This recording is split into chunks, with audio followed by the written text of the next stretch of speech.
Why saying nothing is still saying something. This is what you can learn from politics for your brand communications, how silence can really shape a narrative, and this happens in branding too. So let's look at some examples from the political arena. I may make them a bit general and I might use some specific ones.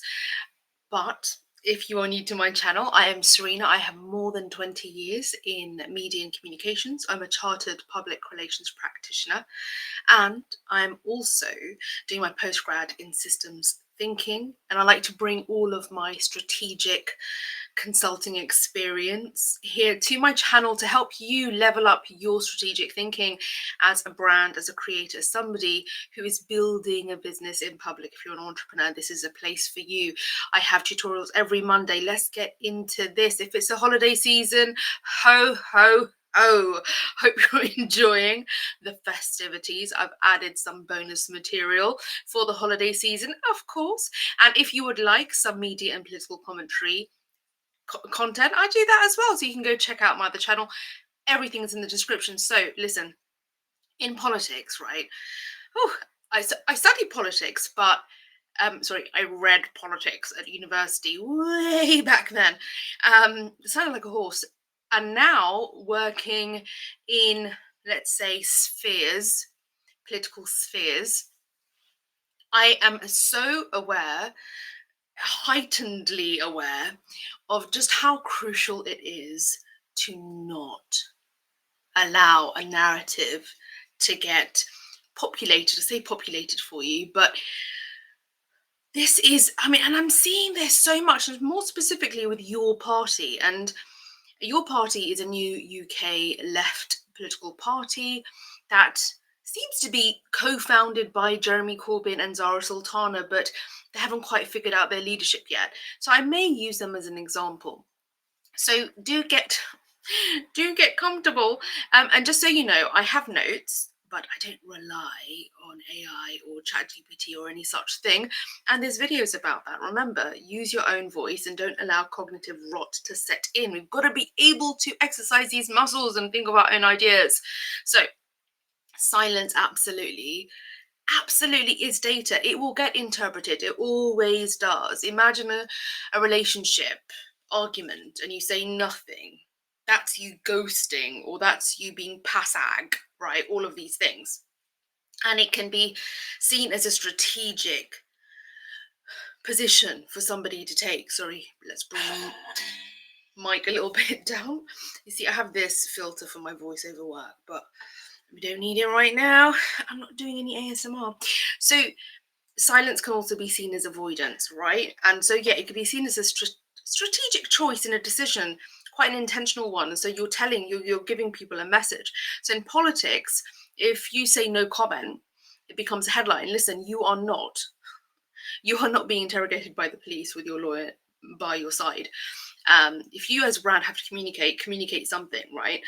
Don't just say no comment and your solicitor will handle it for you. You've got to do it for yourself. So for brands, addressing an issue definitely is part of your story. You've got to leverage that opportunity.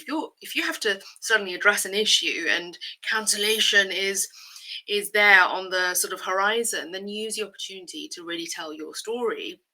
Let it be part of your story. Let it be part of your North Star and Value Compass as Zone 6. I've got playlists for all 7 of my strategic zones, so you can check that out. People will always fill the gaps with their own assumptions. This happens all the time. If you don't reply to somebody in a group chat, if you don't reply to a group chat, they will see that as profound. Unfortunately, they will see that as, oh, did you see that? I swiped, they'd read it, they didn't respond. People will fill the gaps. If you don't narrate situations and moments that take place, it will be narrated for you. You do not want that. So that is why my zone 3 is all about risk readiness and reputation design. I'm looking down because I have all my 7 zones printed out on a piece of paper and have had ever since I started this channel. So welcome. your risk readiness and reputation design basically means you have your sort of lines to take, we call them in politics. You have your lines ready when a risk is realized, basically. So that's part of your reputation management kit, right? Your toolkit. So be ready, stay ready, as Janae Igo says. Audiences assume that there is intent, okay, when there is no clarity. They will get offended. If you aren't able to give a stakeholder clarity, they will assume that you mean it. I just said it, didn't I? I said it's intentional. They'll think you're doing it intentionally. Do you like my earrings? I made them myself. Just, another thing that I do creatively. So they will think that you mean it, okay? The silence is avoidance, remember. And also, this is the worst one, when you delay communicating, you look incompetent. Your party has done this numerous times during the period of their setup. You've got plenty of their spokespeople and those who are at the helm apologizing now and trying to explain it away, but you've still got incidents happening.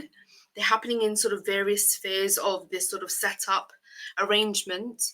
And what happens? There's a delay in communicating or explaining what's going on, and that is seen as incompetent. Now, if you are in the political sphere or if you are in a leadership position, then you need to establish trust, not trust, not less trust. You need to establish trust and then you need to cultivate it. If you're not communicating clearly, like bring it back down to the micro to a relationship. If you're not communicating clearly and on time, being on time with it, and clearly, specifically, not in the abstract, specifically, you're going to be seen as highly incompetent. If you are vague, evasive, you seem guilty. This has happened all the time when politicians get questioned about things. Nigel Farage has recently been questioned about his antics, let's say, at Dulwich College, not far from me, and when he was a young'un, and how he was a wrong'un when he was a young'un, and the vagueness through which he has sort of responded to the journalist questions, the heavily caveated answers, they seem to equate to guilt, or at least people would, again, I'm not saying that he's guilty. What I'm saying is people will assume that he did something wrong. So even if you are trying to answer a question and it's a press conference, or let's say you're on an Instagram live and people are asking questions and all the questions are just visible, if you pause, if you delay, oh my gosh, it will get spun into, oh, they're hiding something. So what should you do instead?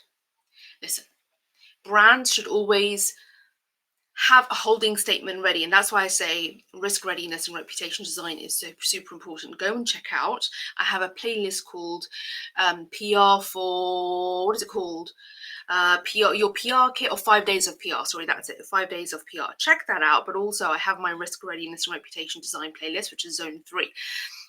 By having a kit or some prep done, you will have a holding statement for that risk. So you'll say something along the lines of, we are aware that this has happened or this is happening, and here's what we're going to do next. Remember, you've got to direct the traffic. You are that person who's directing the plane.